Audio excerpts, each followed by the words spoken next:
En la Plaza Corpo de Night City, rodeada de rascacielos con luces de neón, el teniente coronel Norris sufre un episodio de ciberpsicosis y le dispara a un policía. Los demás policías intentan detenerlo, pero Norris, lleno de implantes cibernéticos, los elimina sin problemas. Luego activa su Sandevistan, ralentiza el tiempo y elimina a muchos más en segundos. Al final llega Maxtac, hackea su sistema y lo derrota. Entonces vemos que todo era una danza cerebral que David Martínez estaba viendo. Eran las memorias de Norris durante ese ataque.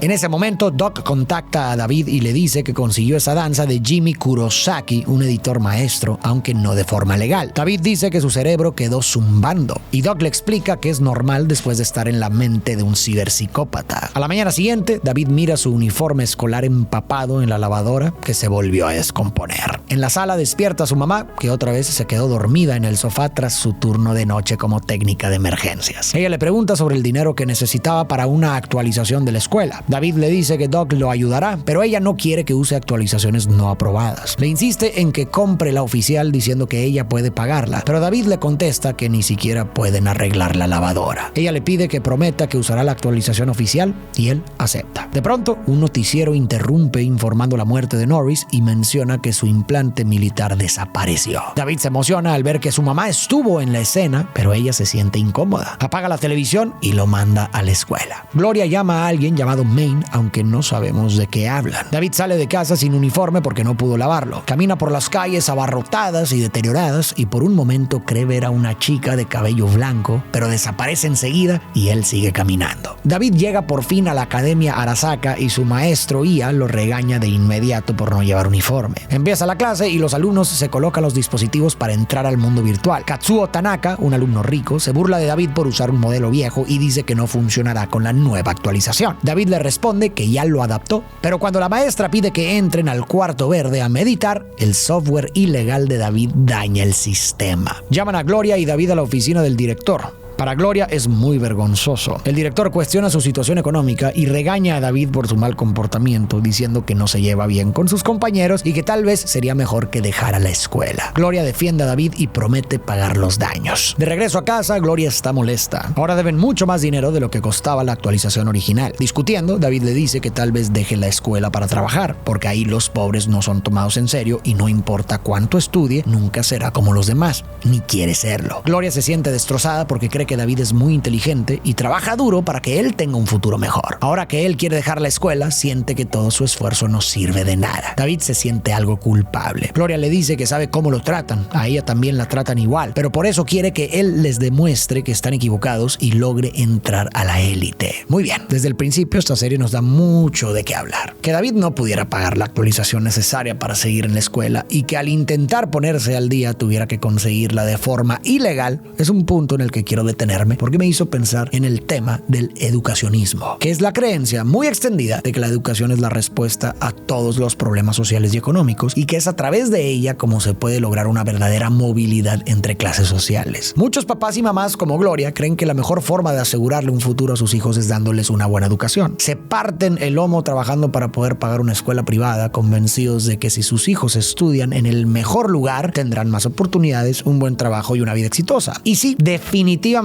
la educación es fundamental, de eso no hay duda. Pero algo que no siempre se dice es que cuando vives en pobreza, la educación por sí sola no alcanza. Hay un estudio que siguió a más de 1,000 niños en Estados Unidos desde 1991 hasta 2018 buscando entender qué factores realmente influyen en el rendimiento escolar y en el futuro de estos niños. Durante años midieron sus calificaciones, la opinión de sus maestros y su desempeño en la escuela. Muchos de estos niños asistían a escuelas privadas y si solo mirabas las notas, parecía claro que estudiar en una escuela privada hacía la diferencia. Los alumnos sacaban mejores calificaciones y parecían más motivados. Pero cuando los investigadores analizaron los datos con más detalle, se dieron cuenta de algo. En el momento en que tomaron en cuenta los ingresos de la familia, esas diferencias desaparecieron. No importaba si la escuela era pública o privada, el verdadero factor que marcaba la diferencia era la estabilidad económica del hogar. En otras palabras, no es que la buena educación produzca riqueza, sino que tener cierta estabilidad económica permite aprovechar al máximo la educación. La pobreza genera una mentalidad de escasez. Es como enseñarle a alguien a nadar y luego soltarlo en medio del océano. Por muy bien que sepa nadar, si las olas y la corriente son demasiado fuertes, se ahogará. Cuando vives en pobreza, no puedes planear a largo plazo porque tienes que tomar decisiones urgentes todo el tiempo. ¿Pago la renta o pago la escuela? ¿Compro comida o útiles escolares? Vivir así genera un cansancio mental y emocional constante, y ese cansancio también se refleja en la educación. Por eso, aunque un niño vaya a una buena escuela, si en casa hay inestabilidad, si vive en una zona peligrosa, si no puede comprar materiales o si tiene que trabajar o ayudar en casa, todo eso afecta su capacidad de sacarle verdadero provecho a esa educación. David me parece un buen ejemplo de esto. Él asiste a la prestigiosa Academia de Arasaka, es un chico inteligente y con muchísimo potencial, pero sus condiciones de pobreza son un obstáculo constante. No puede pagar las actualizaciones que la escuela exige, así que tiene que conseguirlas de forma ilegal, lo que termina provocando que dañe el sistema de la escuela, y en lugar de que la escuela lo ayude o comprenda su situación, lo único que busca es deshacerse de él. Mientras tanto, sus compañeros ricos tienen todos los recursos para aprovechar al máximo la educación. Pueden costear las actualizaciones, tienen tiempo para estudiar y no viven con el miedo de perderlo todo de un día para otro. Esa estabilidad les da la libertad de concentrarse en aprender y planear su futuro con calma. Y quiero repetirlo para que no se malinterprete. La educación es importantísima, es una herramienta fundamental para crecer, pero si no se abordan los problemas de afuera, como la pobreza y la desigualdad, y no existe un entorno que acompañe ese proceso educativo, la promesa de la educación como la gran salida de la pobreza se queda a medias, dejando a los más vulnerables en la misma lucha de siempre. De vuelta en la historia, Gloria y David siguen conversando cuando de repente quedan atrapados entre una limusina y un auto de la pandilla de los animales que empieza a disparar. Gloria no logra evitar chocar con otro coche. David queda atrapado entre los restos en llamas y ve a su madre tirada en la calle. Cree que están salvados cuando llega el equipo de trauma, pero como no son clientes, se niegan a ayudarlos, dejando a David desesperado. David logra llevar a su mamá a un hospital en ruinas donde la operan. El doctor le dice que ella está en coma y que no ha despertado, y le entrega a David una bolsa con sus cosas, avisándole que debe quedarse unos días más. David pregunta si puede verla, pero como pagaron el paquete más básico, no incluye visitas. Le entregan la cuenta y le piden pagar en 3 días. Al volver a su departamento, David ve que ya no puede entrar porque no ha pagado la renta, así que entra por una ventana. Para su sorpresa, en la bolsa de su mamá está el Sandevistan de Norris, el implante que había desaparecido tras el ataque del ciberpsicópata. David intenta vendérselo a Doc, pero le ofrece muy poco, lo que molesta a David, quien cuelga. Con curiosidad, empieza a investigar el implante. A la mañana siguiente, David va camino a la escuela cuando Katsuo vuelve a molestarlo. Comenta que no es su culpa ser pobre,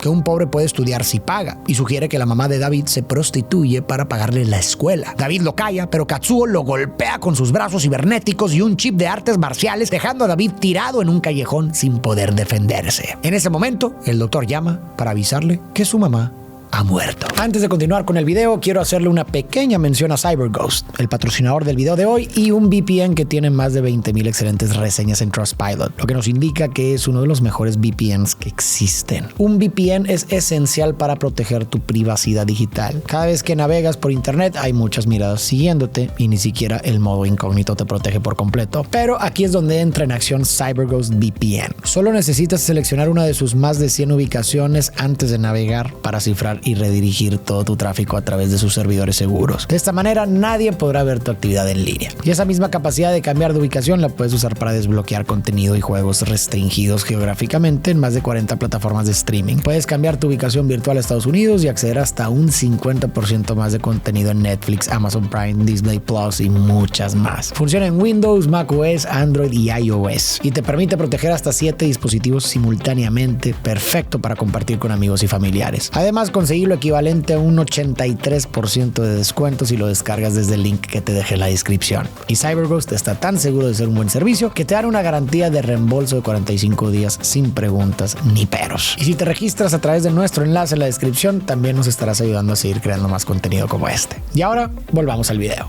David no entiende, ya que le habían dicho que había salido bien de la operación, pero le explican que su cuerpo ya estaba débil por exceso de trabajo y que solo tenían el paquete más barato. De inmediato recibe una llamada de los servicios de cremación para hablar sobre el pago. David recoge las cenizas de su madre de una máquina y camina por las calles de Night City con su chaqueta de paramédica, mientras recibe varios mensajes, incluyendo uno del director de la escuela diciendo que si no pagan las reparaciones pronto, lo expulsarán. David vuelve al departamento con las cenizas e intenta venderle de nuevo el implante implante ad hoc, pero ahora solo le ofrece 6,000. David, devastado, recibe una llamada de Katsuo burlándose de la muerte de su madre. Lleno de dolor y rabia, David mira el implante en la bolsa y ve en él su oportunidad de vengarse. David va con Doug y le exige que le ponga el Sandevistan de Norris. Doug le advierte que su cuerpo no aguantará, pero luego acepta. Sin más, comienza la dolorosa cirugía. David regresa a la Academia Arasaka y entra al salón. El maestro Ia le llama la atención y Katsuo se burla de él otra vez, pero David lo patea de su silla y lo reta a pelear. Katsuo adopta posición de pelea y David usa por primera vez el Sandevistan, moviéndose tan rápido que Katsuo no lo ve y lo golpea con fuerza, rompiéndole la nariz y lanzándolo contra un vidrio. Katsuo amenaza con acusarlo con su padre, pero a David ya no le importa y se va de la academia, aunque todo quedó grabado en video. Más tarde, Tanaka, el padre de Katsuo, ve el video de la pelea. Marcus le explica que David es un chico de 17 años de Santo Domingo con buenas calificaciones que usó una actualización pirata que dañó su sistema en la academia, sin padre y cuya madre acaba de morir. Luego le menciona el incidente de Norris y el implante y que ahora David lo tiene sin mostrar los efectos secundarios que tuvo Norris. Marcus cree que David podría ser un buen candidato para probar su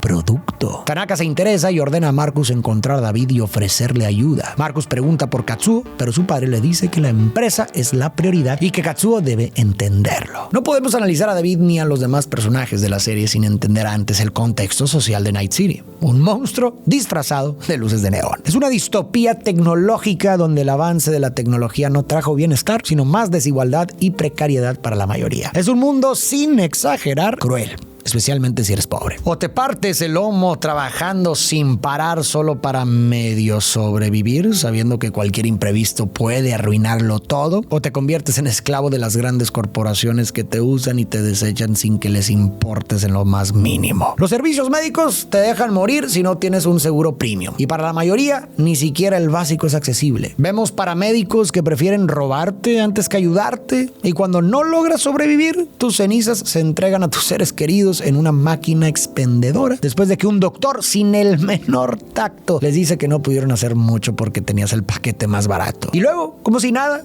les recuerda que paguen la cuenta pendiente. David y Gloria son parte de esos millones de pobres que viven atrapados en Night City. Ahora, con este contexto, hablemos de lo que sabemos de David hasta ahora. David creció sin un padre, así que desde el inicio fue marcado por una ausencia significativa que probablemente reforzó su apego hacia su madre. Gloria se convirtió en todo para él. Ella soñaba con verlo ascender en la estructura de Arasaka para que tuviera una vida mejor, pero David nunca encajó ahí. A pesar de ser inteligente, como hemos visto, era rechazado por todos. Vimos cómo sus compañeros e incluso sus maestros lo trataban como basura por ser pobre. Aún así, él aguantó porque quería hacer feliz a su madre. Esto ya nos habla de la naturaleza sacrificada de David, siempre dispuesto a entregarse por el bienestar de quienes ama, incluso a costa de sí mismo. Pero mientras resistía a ese entorno hostil, tanto en la ciudad que los aplastaba sin que pudieran hacer nada, como con sus compañeros que lo humillaban sin que él pudiera defenderse, es probable que dentro de David creciera una sensación de impotencia cada vez más fuerte. Y entonces murió su madre, una pérdida profundamente devastadora porque, como vimos, era la única persona que le daba sentido a su vida. Además, las circunstancias de su muerte solo reforzaron esa impotencia. El sistema de salud privatizado los ignoró, el trato inhumano del doctor, la entrega de las cenizas de su madre en una máquina. A esto se suma la culpa que David pudo haber sentido. Antes del incidente venían de la escuela después de que David dañó el sistema usando una actualización ilegal, algo que su madre le había pedido que no hiciera. Así, en un mar de duelo, culpa, impotencia y rabia, David recibió la llamada de Katsuo burlándose de su madre muerta. En ese momento, Katsuo se convirtió para David en el rostro de todo lo que odia de ese mundo. Los ricos que miran por encima la injusticia, la humillación, el rechazo y la opresión. David ya había tenido suficiente y decidió que no volvería a sentirse impotente. Por eso tomó la decisión de ponerse el Sandevistan ilegal y buscar venganza. Pero más adelante veremos hasta dónde lo llevará esa decisión y cuál es el precio que terminará pagando. David recibe una llamada del director de la academia, pero la rechaza. Usa el metro donde ve a la chica de cabello blanco robando chips a los pasajeros y cuando intenta robarle a él, David usa su implante para frenar el tiempo y le agarra la muñeca. Ella se suelta rápido y tras hablar un momento, lo empuja con fuerza contra la pared y revisa sus datos con curiosidad. La chica se da cuenta de que David tiene un Sandevistan ilegal y le propone trabajar juntos. Ella está buscando robar a ejecutivos de Arasaka y le ofrece enseñarle algunas habilidades a cambio de un 30% de las ganancias. David acepta y ambos, ya presentándose ella como Lucy, comienzan su aventura robando usando el implante de David. Lucy lo reta a probarse con distintas víctimas hasta que bajan del tren. Al bajar, David se desmaya en las escaleras con una hemorragia nasal. Lucy llama a una ambulancia y lo atan a una camilla. La paramédica pide sus inmunosupresores, pero Lucy no sabe nada de su seguro. Solo menciona que iba a la Academia Arasaka. La paramédica se aleja un momento para verificar los datos, pero Lucy se da cuenta de que no van rumbo al hospital. Al regresar, la paramédica los amenaza con un arma. Como David no tiene seguro, quiere vender su implante para ganar dinero rápido. Lucy patea la camilla, golpea a la paramédica, abre la puerta y ambos escapan por la carretera. Lucy detiene la camilla en una plaza, pero David colapsa otra vez y le pide que lo lleve con Doc. Doc examina a David y se sorprende de que haya usado el implante 8 veces en un día, algo peligroso incluso para un adulto. Lucy le pide que le venda la medicina necesaria, pero Doc explica que para un implante tan avanzado se necesitan fármacos caros. Lucy muestra los chips robados, pero solo alcanzan para 2 días de medicación. Doc le aconseja usar el implante 3 veces al día como máximo y le advierte que aunque su cuerpo aguante, su mente no lo hará y podría perder su humanidad. David acuerda con Lucy seguir trabajando juntos para pagar sus deudas. Luego, Lucy lo invita a su departamento y le sirve una cerveza. Lo convence de quitarse la chaqueta de su madre, se la pone ella y la reprograma para que diga Edge Runners en la espalda, explicando que es otra forma de decir cyberpunk. David admite que es fan de la serie Edge Runners de JK. Luego, mientras conversa con Lucy, señala un póster de viajes a la luna y se burla de la idea, pero Lucy parece herida. David se abre y le cuenta sobre su madre, que hizo todo para que él estudiara en la Academia Arasaka y consiguiera un trabajo ahí, aunque él nunca encajó con sus compañeros. Aún así, había decidido aguantar para cumplir el sueño de su madre. Lucy le dice que ese era el sueño de otra persona y que debería buscar el suyo propio. Lucy le confiesa que su sueño es irse de Night City y vivir en la luna, ya que para ella Night City es como una prisión. Lo invita a una simulación lunar donde se divierten y se acercan, hasta que una llamada de Maine interrumpe el momento. Al volver, David se encuentra con Maine y 2 de su equipo, Dorio y Pilar. Maine está molesto porque David se instaló el Sandevistan, ya que él lo había comprado y exige que se lo devuelva. David se da cuenta de que Lucy lo engañó y Maine sospecha que su proveedora lo traicionó. Entonces, David les dice que es hijo de Gloria, la proveedora, y que ella murió hace 2 días en un accidente provocado por una pandilla. Aunque Maine se muestra duro, se nota que le duele la noticia. David se ofrece a quedarse con el Sandevistan y trabajar para ellos a cambio, demostrando que puede manejar el implante al robar y devolver un cigarro de Pilar con rapidez. Tras pensarlo, Maine acepta y le da un trabajo de prueba, pero David se siente decepcionado de Lucy y se va. De vuelta en casa, David se queda mirando la urna de su madre, triste y solo. Al día siguiente, David recibe un mensaje de la academia elogiándolo y ofreciéndole una beca si se disculpa por el ataque a Katsuo, pero David lo ignora con enojo. Luego, Maine le manda un mensaje para reunirse con el equipo en un almacén donde le presentan a Kiwi, otro miembro. Para probarse, David debe ayudarlos en un golpe para robar los datos de navegación de Maxim,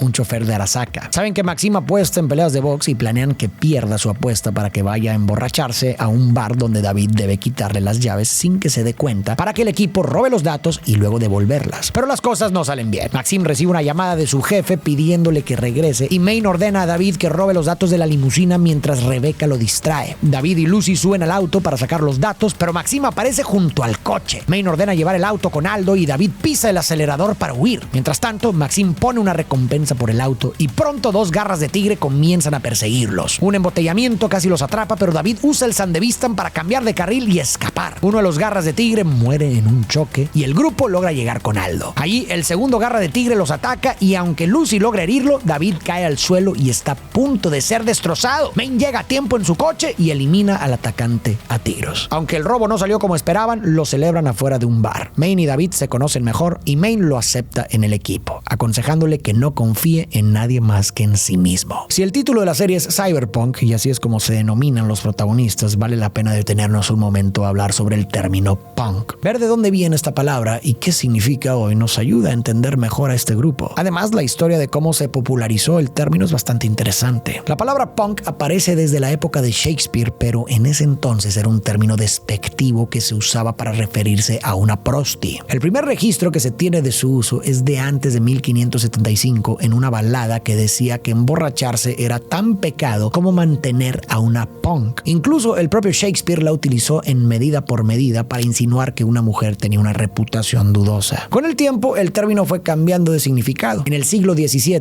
punk comenzó a utilizarse para describir a un joven al que un hombre mayor mantenía con fines carnales. Y más adelante se usó en las cárceles de Estados Unidos para referirse de forma despectiva a hombres que eran abusados carnalmente. ataque. Con los años se convirtió en un insulto general para hablar de personas despreciables, cobardes, débiles, criminales de poca monta o jóvenes inexpertos en general. Y entonces, en los años 70, pasó algo interesante. A finales de esa década, punk se convirtió en la etiqueta general para describir esa música rápida, directa y sin adornos que criticaba al sistema y a la sociedad de consumo, con bandas como los Ramones en Nueva York y los Sex Pistols en Londres como pioneros. Pero lo que convirtió el término punk en un símbolo fue un escándalo en televisión. El 1 de diciembre de 1976, los Sex Pistols fueron invitados de último momento al programa Today con Bill Grundy para sustituir a Queen, que había cancelado. Durante la entrevista en vivo, los Sex Pistols se mostraron desinteresados y el conductor los provocó. La banda respondió con groserías al aire, algo impensable en la televisión británica de esa época. Al día siguiente, los periódicos llenaron sus portadas con titulares sobre el escándalo y de pronto la palabra punk estaba en todos lados. Así, punk se convirtió en un movimiento de rebeldía, de cuestionar el status quo, de autenticidad y de resistencia cultural con el que muchos jóvenes de la época se identificaron. Jóvenes que sentían que no encajaban, que se sentían solos y que en el punk encontraron la libertad de ser ellos mismos. El punk al final es toda una filosofía que promueve la libertad del individuo y se opone a ajustarse a la forma de existencia que se nos impone. Y eso encaja perfectamente con los cyberpunks. Son individuos que para el sistema no valen nada, que el mundo considera desechables y que aún así buscan pelear por su lugar a su manera. Rechazan la idea de vivir como el sistema quiere que vivan y prefieren arriesgarlo todo antes que rendirse a un destino impuesto por las corporaciones. Maine le da a David su pago y suficientes medicinas para un mes. David se sorprende con la cantidad y Maine le dice que con él todos reciben un trato justo. Le recomienda que se pongan más implantes porque su cuerpo, que es en su mayoría orgánico, no soportará por mucho tiempo usar solo un implante tan pesado como el que lleva ahora. Mientras tanto, Pilar, que es hermano de Rebecca, entretiene a todos con malabares, pero la fiesta se interrumpe cuando llega Faraday, un fixer de alto nivel. Regaña a Maine por el robo fallido y por los datos que ya no sirven. Maine intenta justificarse, pero Faraday le da una nueva orden: esperar a ver los movimientos de su objetivo, Tanaka. No da más detalles y se va. David pensaba que Maine era el jefe, pero Maine le aclara que él arma el plan, mientras que Faraday es quien tiene el dinero. Y en ese mundo, quien tiene dinero manda. David se queda preocupado tras el encuentro y no logra retomar el ánimo. Rebecca se le acerca para darle la bienvenida al equipo. David llama al director de su escuela tras el mensaje que había recibido, dejando claro que no piensa disculparse, y cuelga. Aquí podemos seguir con el análisis de David. Sin su madre, fuera de la academia y sin un sueño propio, David se quedó sin rumbo. Pero entonces conoció a Lucy y ella le provocó algo diferente. Aunque al principio lo engañó para llevarlo con los Edge Runners, su conversación fue honesta. Y en medio de tanta oscuridad, Lucy se convirtió en un destello de esperanza. Cuando conoció a Maine y su equipo, se le presentó el dilema de regresar a la academia o unirse a ellos. Y eligió lo segundo. Y creo que hay varias razones detrás de esa decisión. Primero, esto es sumamente importante. David necesitaba dinero de forma urgente para poder sobrevivir. Lo estaban desalojando de su casa y, como vimos, Night City no ofrece muchas posibilidades de vivir dignamente si no tienes recursos. Unirse a los Edge Runners era quizás la única opción que le quedaba. Segundo, el sueño de la academia nunca fue suyo, sino de su madre, y probablemente su conversación con Lucy le ayudó a darse cuenta de esto. Además, el hecho de que fuera fan de la serie Edge Runners de JK ya mostraba que en el fondo había en él cierta curiosidad por esa vida, y no es difícil entender por qué David podía admirarlos. Vivía atrapado en una constante sensación de impotencia frente a un sistema que lo pisoteaba sin remordimientos. Para él, los Edge Runners representaban todo lo contrario. No se resignaban, operaban fuera de la ley desafiando a las megacorporaciones, rompían las reglas y vivían con un estilo y una libertad que Night City jamás le ofrecería a alguien como él. Tercero, hay que recordar que David es un adolescente. Y durante la adolescencia, la necesidad de pertenecer a un grupo es muy fuerte. David nunca se sintió identificado con sus compañeros de clase ni con la vida que su madre soñaba para él. Pero con Maine y su equipo sí se identificó. Son personas con historias difíciles como la suya y que se cuidan entre ellos. Con ellos, por primera vez, David siente que pertenece a algún lugar. Y por último, pero no menos importante, Lucy. David quedó completamente cautivado por ella, y unirse a los Edge Runners significa también poder estar cerca de ella. En el club Afterlife, Dorio y Maine hablan sobre Tanaka y sobre Faraday, que no quiere dar más detalles del trabajo. Dorio le pide a Kiwi que espíe a Faraday. Luego, Dorio y Maine se besan, pero los interrumpe una llamada de David. David insiste en trabajar más para aprender de Maine, quien acepta a regañadientes y lo envía con Aldo para recoger un paquete para Pilar. David es recibido de forma extraña por Rebecca, la hermana de Pilar. El paquete traía unas manos cibernéticas doradas que emocionan a Pilar. Al salir, David recibe una llamada de Lucy para verse esa noche. Ella empieza a entrenarlo y le cuenta que Maine la obligó a hacerlo. Mientras entrenan, vemos al equipo cumpliendo distintos encargos juntos. Lucy le pregunta a David si está seguro de querer ser un cyberpunk, porque cree que él no es de ese tipo. En casa de Aldo, Maine menciona que David siente algo por Lucy, pero David no está seguro de si ella siente lo mismo. Aún así, sigue mejorando sus habilidades. Una noche, todo el equipo camina de buen humor por la calle. De pronto, Pilar se burla de un hombre que está orinando sin saber que es un ciberpsicópata. El hombre le dispara a Pilar en la cabeza frente a todos. David se paraliza, pero Maine logra empujarlo para salvarlo. Rebecca pierde el control y dispara sin pensar, así que Maine le pide a Kiwi que la deje inconsciente. Maine también tiene problemas con su brazo cibernético que deja de funcionar, algo que va a empeorar más adelante. David usa su Sandevistan para salvar a Lucy y dispara al atacante, pero este regresa. Maine logra eliminar al ciberpsicópata. Llevan a Lucy con Doc y Kiwi se queda para hablar con la policía. David y Lucy están juntos bajo la luna. Ella le confiesa que el día que se conocieron no estaba mintiendo, pero no se lo dijo antes porque pensó que él estaba enojado. David dice que sí, pero no con ella, y que por eso saltó a salvarla. Lucy no está de acuerdo. Cree que David es del tipo que se arriesga por los demás aunque muera en el intento. Cuando él le pregunta por qué piensa que no será un buen mercenario, ella le dice que sí será un buen edge runner, pero que no te ganas el nombre de cyberpunk por cómo vives, sino por cómo mueres, y que esta vida no es la que él merece. En cambio, ella no tiene a dónde más ir. David no entiende por qué son tan distintos. Mientras un cohete despega a lo lejos y con la luna como testigo, David le promete que un día la llevará ahí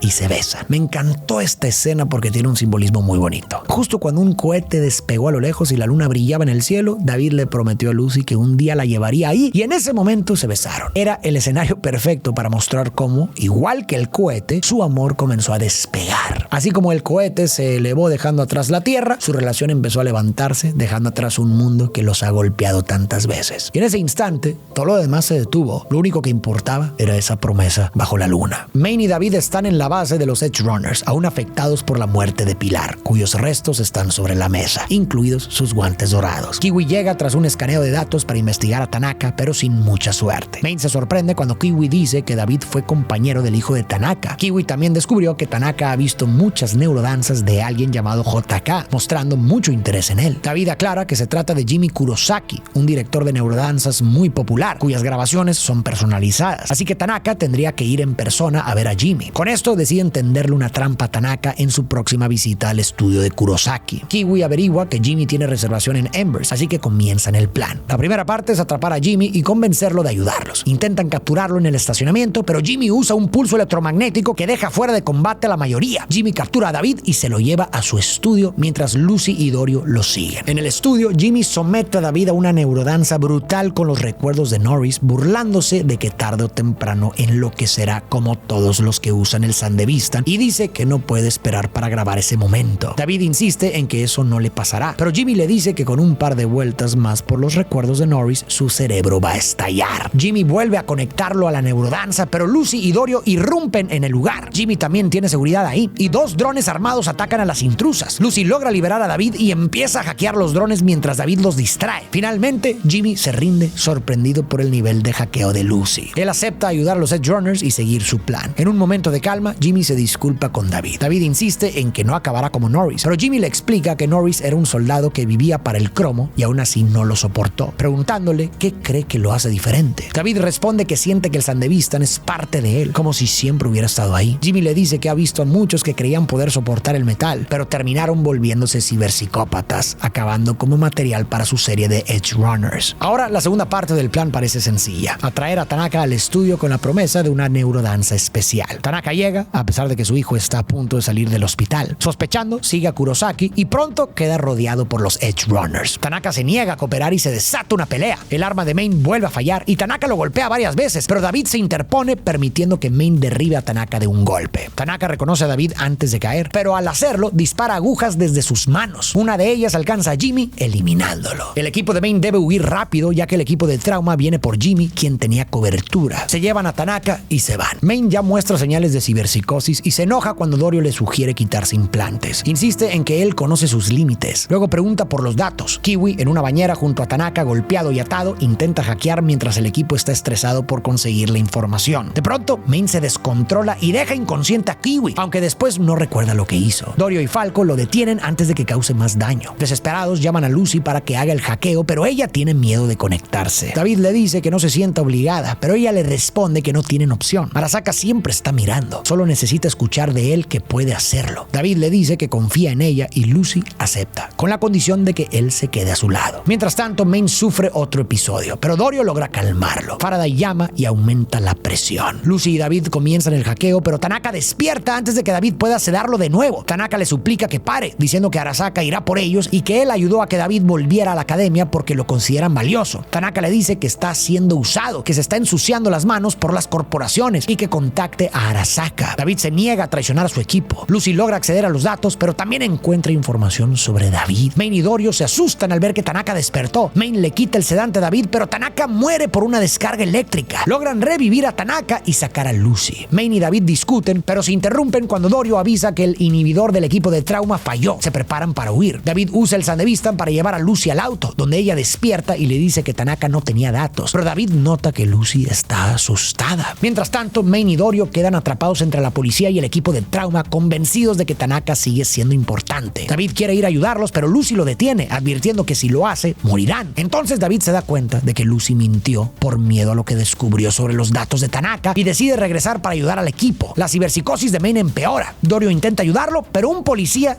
le elimina. Main, perdido en su delirio, elimina a Tanaka mientras la policía llama a Max Tack. David llega, pero Main ya no quiere escapar. Ha aceptado su final. Ha preparado un altar con municiones y el cuerpo de Dorio encima. David intenta convencerlo de huir, pero Main le pide que se vaya. Main ya no tiene una razón para seguir adelante. Dorio era probablemente lo único que lo mantenía con los pies en la tierra. Sin ella, estaba destinado a perder la cabeza. David logra escapar antes de la explosión y regresa con Lucy. Juntos escapan mientras David sostiene con fuerza el brazo cibernético de Main que se llevó consigo. Meses después, David se ha vuelto más fuerte, lleno de cromo y ya es reconocido como un verdadero Edge Runner. Ahora es él quien lidera al equipo. Sigamos analizando a David. Cuando se unió al equipo de Main, este se volvió una figura paterna para él, alguien a quien admirar y seguir. Main era un líder fuerte, que no dejaba que nadie lo pisoteara y que siempre cuidaba de los suyos. Incluso salvó a David más de una vez. Además, Main fue quien animó a David a llenarse de cromo, como él, para volverse más fuerte y poder sobrevivir en ese mundo. Y David, que creció sintiéndose impotente frente a su entorno y con la herida de no haber podido salvar a su mamá, guardó esa idea. Pero entonces, Main murió y David volvió a enfrentar otra pérdida importante, otra vez sin poder hacer nada para evitarlo. Los fantasmas del pasado regresaron. Todo lo que sintió cuando perdió a su madre volvió. El vacío, la impotencia y la rabia de no poder cambiar las cosas. Y David, una vez más, intentando vencer esa sensación de impotencia, reaccionó como lo hizo tras la muerte de su madre. Aquella vez se puso el Sandevistan, pero como eso no fue suficiente para salvar a Main, ahora se llenó de más implantes, de más poder. Recordó las palabras de Main sobre llenarse de cromo y pensó que esa era la única forma de mantener a salvo a quienes ama. Por eso también se niega a aceptar que algún día encontrará su límite, porque para David detenerse sería volver a ser ese chico débil que no pudo salvar a su madre ni a Main, ni a Pilar. Para él, la única forma de no volver a sentirse impotente y de proteger a quienes le importan es nunca detenerse, aunque eso signifique perderse a sí mismo en el proceso. El grupo viaja en un vehículo blindado conducido por Falco rumbo a una misión de alto riesgo para rescatar a Isabella Morgan, hija de un hombre rico. El equipo tiene un nuevo recluta, Julio, fan de David, que insistió en unirse. David le da una escopeta al novato. El objetivo es una base llena de pandilleros armados y torretas automáticas. Gracias al hackeo de Kiwi, el fuego de Rebecca y el Sandevistan de David, toman el lugar rápido y derrotan a la pandilla. Sin embargo, Julio muere al activar una trampa explosiva pese a las advertencias de David y Rebecca. Aún así, logran rescatar a Isabella y Wakako, su contacto, queda impresionada con su trabajo. En la celebración, Rebecca presume sus nuevas manos cibernéticas, recordando a su hermano Pilar. Kiwi felicita a David, admitiendo que no creía que pudiera liderar, pero le dice que debería trabajar con Lucy, quien dejó dejó al equipo después del hackeo a Tanaka. David confiesa que le ha pedido varias veces que regrese, pero ella siempre se niega. Él cree que hay algo más detrás de su decisión, más allá de lo que pasó con Main y Dorio, y le pregunta a Kiwi si Lucy alguna vez le contó algo sobre su pasado. Kiwi le responde que la vida cyberpunk es al final una forma de escape para quienes vienen de una vida de mierda. Rebecca intenta sacar a bailar a David, pero él la rechaza y va con Doc para ajustes de su cromo. David, lleno de implantes, dice que se siente mejor con metal que con piel. Y aunque Doc se sorprende de su resistencia, le advierte sobre el exceso de mejoras. Kiwi le avisa que Faraday quiere verlo en el Afterlife. Ahí Faraday le propone un trabajo para Militech, pero primero quiere una prueba. David acepta. Faraday también le dice que sabe que Lucy hackeó a Arasaka, pero David le responde que ella no quiere volver. Faraday le pide que la convenza de regresar y aceptar el trabajo. Al volver a casa, Lucy lo recibe y comparten cómo fue su día. David le cuenta del trabajo de Faraday y le pide que regrese al equipo, pero ella le pide paciencia y lo invita a ver las estrellas fuera de la ciudad. Ahí Lucy le cuenta su dolorosa historia. De niña fue criada en una instalación de Arasaka junto a otros 12 niños de la calle para ser netrunners del más alto nivel. Tras entrenamientos duros, los enviaron a la AllNet, el internet destruido por Bartmoss para recuperar datos para Arasaka. Ahí fueron atacados por inteligencias artificiales y muchos murieron. Lucy se cansó de vivir un sueño impuesto y junto a los demás eliminaron a los adultos que los controlaban e intentaron escapar, pero ella fue la única que sobrevivió, despertando en un basurero. Desde entonces teme quedarse en un solo lugar, por eso se volvió nómada y Night City es el mejor escondite. Lucy le dice a David que él sigue viviendo el sueño de alguien más. Ella ya no teme por sí misma, sino por lo que le pueda pasar a él. Mientras tanto, un netrunner de Arasaka reporta que los datos de Tanaka fueron eliminados por un hacker experto. De pronto, Lucy aparece, hackea su mente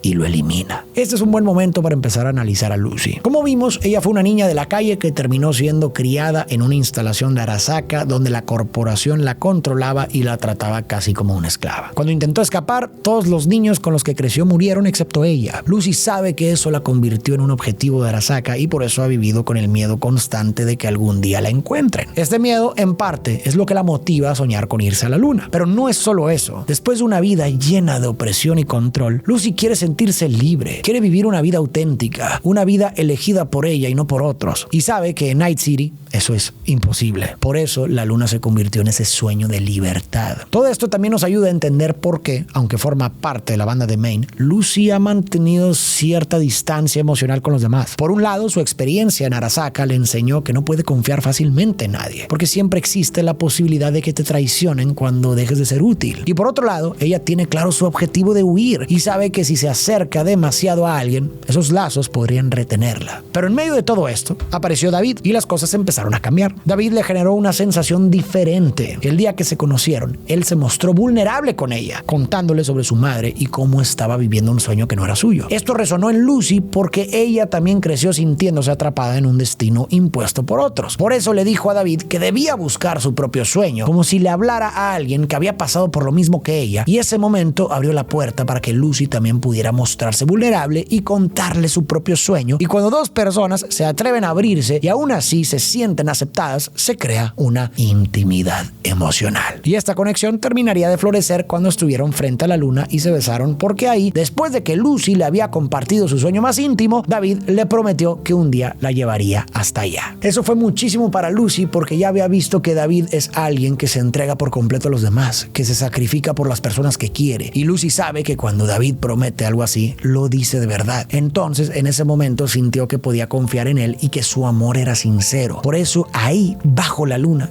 Lucy decidió besarlo, sellando su relación. Ahora, hay otro tema que vale la pena comentar: la búsqueda de un sueño propio. Para mí es uno de los temas centrales de la serie. David desde el principio no tiene un sueño que sea realmente suyo. Lo que ha hecho hasta ahora es pasar de un sueño ajeno a otro. Primero el de su madre y luego el de Main. Nunca se ha detenido a preguntarse qué es lo que realmente quiere para él. Lucy, por otro lado, sí tiene el sueño de ir a la luna, y como expliqué antes, después de haber sido criada por una corporación para seguir órdenes sin cuestionar y arriesgar su vida como si fuera un recurso desechable, ese sueño significa libertad para ella. Es tener algo que sea suyo, una razón para levantarse cada día que le pertenezca solo a ella, algo que nadie le pueda quitar aunque parezca inalcanzable. Nosotros también sabemos lo que se siente vivir siguiendo sueños que no son nuestros. Muchas veces sentimos que la sociedad o las personas a nuestro alrededor nos empujan a seguir un camino que no va con nuestra esencia ni con lo que realmente queremos para nuestra vida. Y por miedo a no encajar, a decepcionar a los demás o a quedarnos solos, terminamos cediendo y acabamos viviendo una vida que no se siente nuestra. otra. Y aquí quiero compartirte un pensamiento que en lo personal me ha ayudado mucho a no perderme en las expectativas de los demás. La muerte siempre tiene nombre propio. Cuando alguien muere, decimos murió Juan o murió María. La muerte nos pertenece. Nadie puede morir por nosotros. Entonces, la vida también nos pertenece. Si nadie va a morir por nosotros, ¿por qué dejamos que otros vivan por nosotros? En un laboratorio de Arasaka, una empleada quiere irse temprano para sorprender a su hijo recién aceptado en la Academia Arasaka, pero su jefe le exige que recoja una muestra antes de irse. Al hacerlo, encuentra a David junto al cadáver del director del laboratorio. David le apunta, se escucha un disparo y luego se va con su equipo en el vehículo de escape. Mientras tanto, en Arasaka, Kate y Douglas del departamento de contrainteligencia están preocupados por los incidentes del laboratorio y por un Netrunner que interfiere con sus planes sin saber que es Lucy. Deciden ir tras el Fixer. Faraday sufre una emboscada de pandilleros, pero sobrevive. Llama a Militech para reportar el ataque, pero le responden de forma fría pidiéndole resultados. En casa, David y Lucy hablan sobre el costo de un viaje a la luna. Lucy ve que la mano de David tiembla, señal de posible ciberpsicosis. Faraday recibe una oferta de Arasaka, más dinero y perdón por lo de Tanaka, a cambio de eliminar a cualquiera que sepa sobre el ciberesqueleto, el proyecto en el que trabajaba Tanaka, y de atrapar al Netrunner que ha estado interfiriendo con ellos y que posiblemente descubrió información del proyecto. Faraday va a buscar a Kiwi. Mientras tanto, David, Rebecca y el equipo pelean con pandilleros rivales. David se detiene al recordar a la mujer del laboratorio, pero Rebecca lo salva justo a tiempo. Preocupada, Rebecca lo sigue a casa y le pide que deje los implantes por un tiempo, que ella lo cuidará. David sufre alucinaciones y recuerdos de la mujer que eliminó, mostrando señales claras de ciberpsicosis. Colapsa frente a la urna de su madre y Lucy lo lleva con Doc, quien le advierte que está al borde de perderse. Pero David le exige medicamentos más fuertes. Doc, molesto, le da una última dosis que lo mantendrá estable por 9 días y le advierte que después ya no podrá ayudarlo. Lucy le ruega que deje los implantes, pero David dice que no puede. Tiene que cumplir con lo que le dejaron su madre y Maine. Lucy le pregunta si de verdad cree que es especial y David le dice que sobrevivió al Sandevistan, que no es normal. Ella le responde que solo es un poco más resistente, pero sigue siendo humano. David le confiesa que le disparó a una mujer que tenía un hijo como él y que ya no recuerda cuántas personas ha eliminado. Quizás Lucy tiene razón y se está volviendo loco. David le pide a Lucy que regrese a trabajar con el equipo, pero ella le pide tiempo, pues tiene algo que necesita hacer en secreto. David sugiere que terminen, pero Lucy le suplica que no lo haga. En ese momento, Lucy detecta una firma de Netrunner y sale a perseguirla, sin saber que Faraday y Kiwi le han tendido una trampa. Faraday aparece,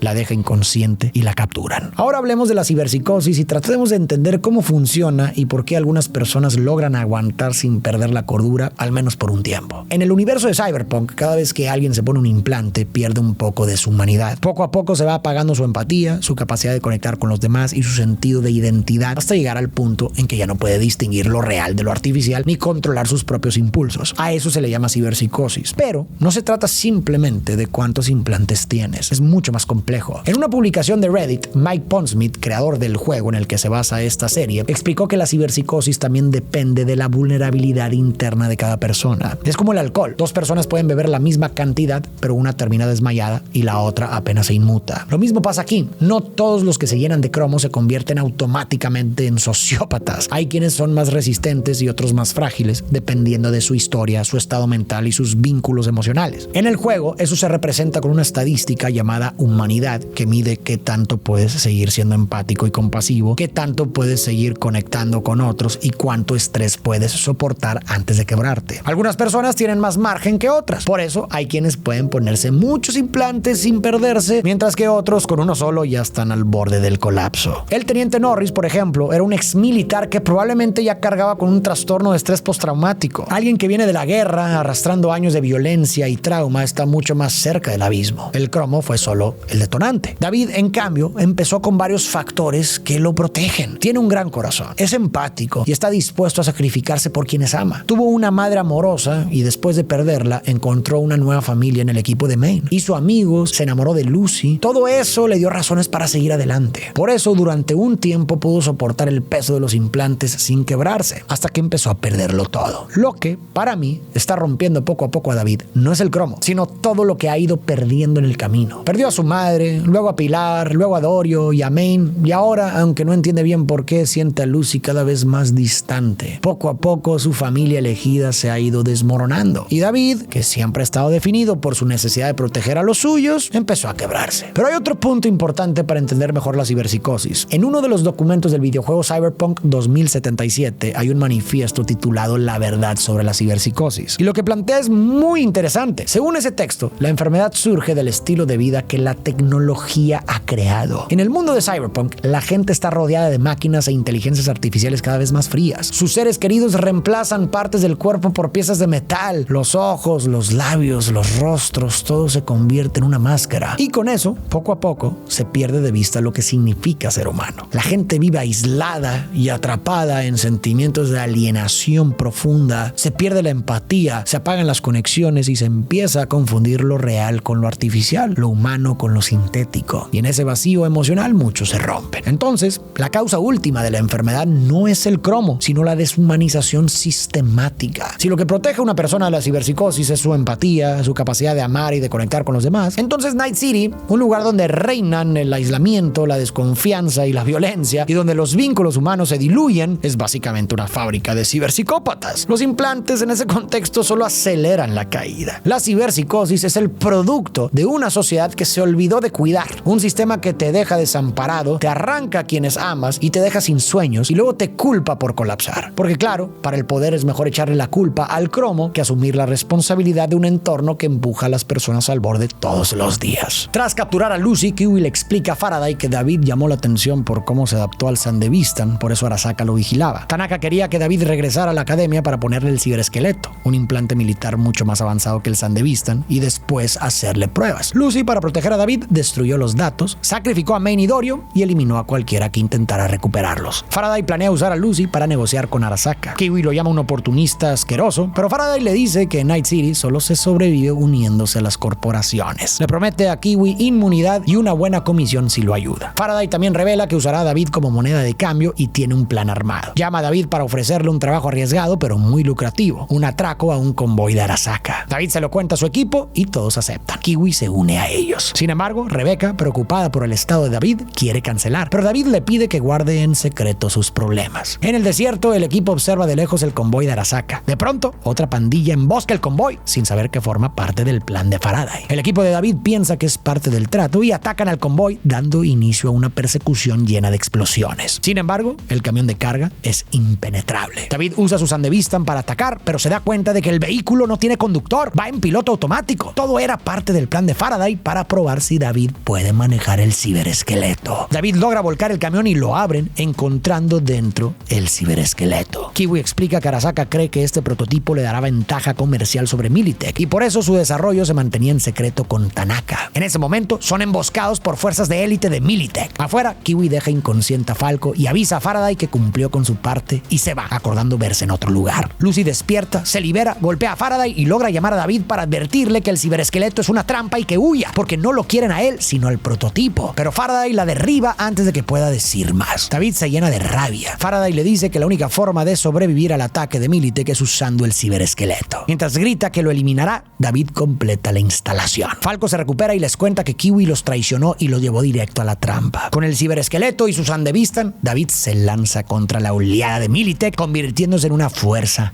imparable. Rebecca y Falco observan con asombro cómo David masacra a todos con el poder del implante. Pero también ven cómo este poder está afectando su mente. Tras la pelea, Rebecca, Falco y David huyen en su vehículo hacia la torre Arasaka, perseguidos por Militech y Arasaka. El ciberesqueleto está llevando a David al borde de la ciberpsicosis y las medicinas que consiguió con Doc, aunque eran muy fuertes, se están acabando rápido. Kiwi llama a Faraday para avisarle que David se puso el ciberesqueleto como habían planeado, pero que no eliminó del todo a Militech. Ella admite que David va y viene de la ciberpsicosis y que podría ir tras ellos, así que quiere huir de la ciudad y pide su pago. Faraday le dice que primero lo ayude en la torre Arasaka y que ahí le pagará. David destruye fácilmente el convoy que lo seguía usando sus poderes, pero su mente se deteriora más. Rebecca le dice a Falco que solo Lucy podría traer de vuelta a David. Cuando Kiwi se encuentra con Faraday, él le dispara y la deja grave, ya que debía eliminar a todos los que supieran del ciberesqueleto. Antes de morir, Kiwi logra llamar a Falco y Rebecca para darles la ubicación del vehículo de Faraday y luego los matones de Faraday la rematan. Mientras tanto, los agentes de Arasaka, Kate y Douglas, que trabajaban con Faraday, planean traicionarlo debido a todo el caos que ha causado y contratan al legendario Adam Smasher para encargarse de David y detener a Faraday en la torre. Adam comenta que el ciberesqueleto depende mucho de su sistema antigravedad. Ahora bien, Porque Adam Smasher, que está completamente lleno de cromo y no muestra ni una pizca de empatía, no ha sido consumido por la ciberpsicosis. En psicología existe un término llamado alto funcionamiento que se refiere a personas que, a pesar de tener un trastorno mental, logran mantener un nivel de desempeño social y laboral relativamente estable. En ese sentido, Pondsmith, el creador, explicó que Adam es un ciberpsicópata funcional. David se separa de Rebecca y Falco, quienes chocan su vehículo contra el de Faraday, cayendo en la plaza frente a la Torre Arasaka y quedando rodeados por soldados. David, usando su última dosis de medicamento, sube hasta la cima de la Torre Arasaka, proclamando que al fin cumplió el sueño de su madre. Recuerda lo que Doc le dijo, que una vez que cruzas el borde, no hay vuelta atrás, no importa cuán especial seas. David se dice a sí mismo que por eso debe seguir, porque no tiene a dónde ir. Faraday llega a la torre con Lucy para intercambiarla por el pago y el puesto prometido, pero le informan que solo recibirá dinero porque no entregó los datos del ciberesqueleto. En ese momento, David aparece, elimina a los soldados cercanos y libera a Lucy. Intenta dispararle a Douglas, pero Adam Smasher bloquea la bala. David usa un campo de gravedad sobre Faraday y le arranca una pierna. Mientras el equipo de trauma llega por Faraday, David se distrae y Adam le dispara en el estómago. David activa su Sandevistan, elimina al equipo de trauma e intenta escapar con Lucy. Adam les dispara con un proyectil, lanzándolos a él y a la camilla de Faraday fuera del edificio. Mientras caen, Lucy los saca de un episodio de ciberpsicosis con un beso, con la luna de fondo. Lucy le confiesa que sabía que al ponerse el ciberesqueleto, David terminaría muerto y por eso no quería que lo hiciera. David le dice que era la única forma de protegerla de esta ciudad, que no pudo salvar a su madre ni a Maine y que al menos quería salvarla a ella. Lucy le responde que ella no quería que la salvara, solo quería que él se salvara a sí mismo. David le dice que ya no le queda nada, que su único deseo es que Lucy cumpla su sueño, porque para él eso es lo único que importa. Son interrumpidos por Adam Smasher, que les dispara desde un elevador. David aterriza en el vehículo de escape donde Falco y Rebecca pelean contra las tropas de Arasaka. Faraday se hace pedazos al chocar contra el suelo. David sube a Lucy al vehículo de escape y le pide un favor a Falco antes de bajar. Rebecca le dice a Lucy que se alegra de verla de vuelta, pero en ese momento Adam Smasher cae sobre ellos y aplasta a Rebecca, hundiendo toda la plaza. Rebecca es uno de los personajes más queridos de la serie.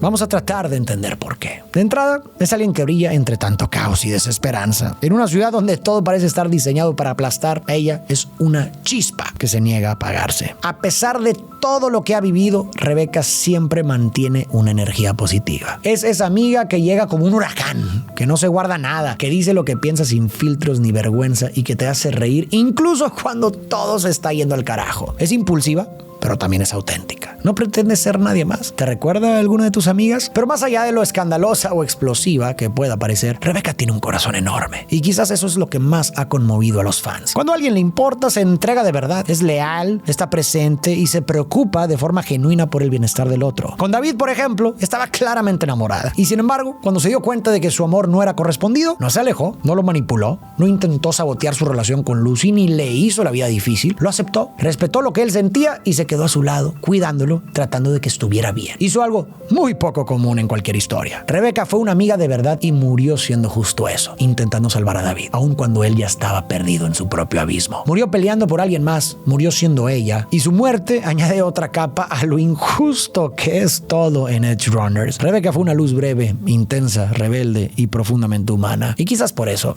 la queremos tanto. Falco, furioso por la muerte de Rebecca, intenta atacar a Adam, pero este lo incapacita con un golpe. David activa su Sandevistan e intenta pelear con Smasher, pero no logra darle. Se sorprende al ver que Adam también usa un Sandevistan, algo que David creía que lo hacía único, y Adam solo le dice que es un implante básico. David dice que esto es entre ellos dos, pero Smasher le responde que eliminará a todos de todas formas. En ese momento, David cae de rodillas por falta de medicamento. Lucy ve que David está en peligro e intenta hackear a Smasher, pero su sistema se quema. Falco la toma y escapan en el vehículo. Cuando Adam les dispara, David lo sorprende y lo ataca con un campo gravitatorio. Adam, furioso, arranca los generadores antigravedad, haciendo que el ciberesqueleto colapse sobre David. Luego, Smasher lo golpea brutalmente. Lucy, viendo todo desde lejos, le ruega a Falco que regrese, pero él se niega. Le explica que el último deseo de David fue ponerla a salvo con el dinero de la recompensa y pedirle perdón por no poder llevarla a la luna. David está destruido en el suelo. Adam lo observa y comenta que podría resultar en una construcción interesante, pero David le responde que le importa un carajo. En sus últimos momentos, David se ríe. en paz con lo que le espera. Y entonces Adam le dispara en la cabeza. Se me hizo muy simbólico que fuera Adam Smasher quien terminara con David, porque funciona perfectamente como un reflejo oscuro de lo que David pudo haber sido. No se mencionó en la serie, pero quienes conocen el lore del universo cyberpunk saben que Adam alguna vez fue humano. Después de dejar el ejército y convertirse en mercenario, recibió un cohete directo al estómago. Quedó hecho pedazos, literalmente. Sus compañeros recogieron lo poco que quedaba de él y lo llevaron a Arasaka, y ahí le dieron dos opciones: morir o entregarse por completo y convertirse en un soldado 100% cibernético al servicio de la corporación. Y Adam eligió lo segundo, dejar atrás su humanidad para seguir existiendo. David estuvo en una situación muy parecida, derrotado, hecho pedazos en el suelo, con el cuerpo destrozado. Y Adam le dijo que podía convertirlo en una construcción interesante. Era el mismo trato, renunciar a lo que lo hacía humano y convertirse en una máquina sin alma. Por eso Adam representa el destino que David pudo haber aceptado si renunciaba a todo lo que lo hacía humano. Pero David rechazó ese destino porque era justo lo contrario de todo lo que siempre quiso, y en su lugar eligió salvar a Lucy. Porque al final para eso hacía todo. Él no se llenó de cromo por ambición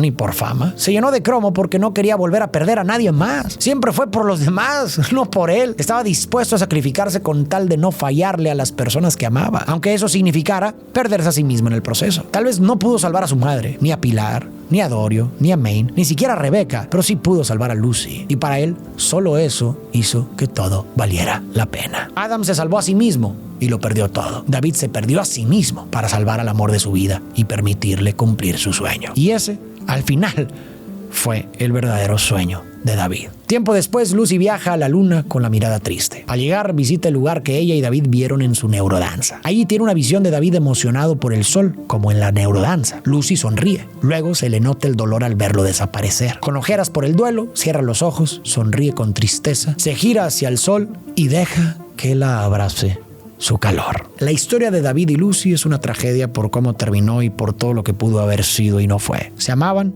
pero la falta de comunicación terminó siendo fatal. Lucy nunca pudo contarle a David la verdadera razón por la que había dejado de salir a misiones. Él pensaba que era por lo de Maine, que todavía estaba afectada, pero en realidad ella estaba tratando de evitar que lo convirtieran en un blanco. ¿Y por qué no se lo dijo? Bueno, quizás porque conocía a David. Sabía que si se enteraba, él iba a querer meterse y protegerla, y eso solo lo pondría en peligro. Así que decidió quedarse callada, pensando que así lo cuidaba, pero ese silencio fue justo lo que selló su destino. Su relación se volvió tensa y distante. David sintió que Lucy se estaba alejando sin motivo y sin entender nada. Terminó aceptando trabajar para Faraday, el mismo que más tarde capturaría a Lucy y lo arrastraría a su muerte. La tragedia no fue falta de amor, sino falta de palabras. Tal vez si Lucy le hubiera contado la verdad, podrían haber pensado un plan distinto. Quizás todo habría terminado igual, pero al menos lo habrían enfrentado juntos, sin secretos, sabiendo lo que realmente sentían y por qué hacían lo que hacían. Pero quiero cerrar hablando de lo dolorosa y a la vez hermosa que me pareció la última escena. Aunque Lucy por fin cumplió el sueño por el que tanto lucharon, era evidente que el duelo seguía pesando sobre ella. Hay una tristeza silenciosa que la acompañaba. Pero entonces recordó aquel momento en la neurodanza y por primera vez en mucho tiempo sonrió. Sonrió porque lo sintió cerca, porque en lo más profundo sabía que de algún modo David estaba ahí con ella. Hace poco descubrí algo sobre la palabra recordar que me conmovió mucho y creo que este es el momento perfecto para compartirlo. Recordar viene del latín recordari, que se forma de re, que significa volver, y cordis, que significa corazón. En otras palabras, recordar es volver a pasar por el corazón. Y eso fue lo que hizo Lucy. Recordó a David en ese lugar, su risa, esa mirada llena de esperanza, y volvió a sentirlo, volvió a traerlo al pecho, porque aunque ya no esté con ella, ahora vive en ella. Hay personas que se van, pero nunca desaparecen, se quedan en los recuerdos. Sí, pero más que eso, se quedan en el corazón. No olvides hacer clic en el enlace de la descripción para obtener el descuento especial que CyberGhost VPN otorga a los usuarios de nuestro canal. Esta aplicación protegerá tus datos mientras navegas y te dará acceso total a todo el contenido bloqueado en internet por solo $2.03 al mes. Te dejo el enlace en la descripción. Gracias por quedarte hasta el final y tú y yo nos vemos en el próximo video.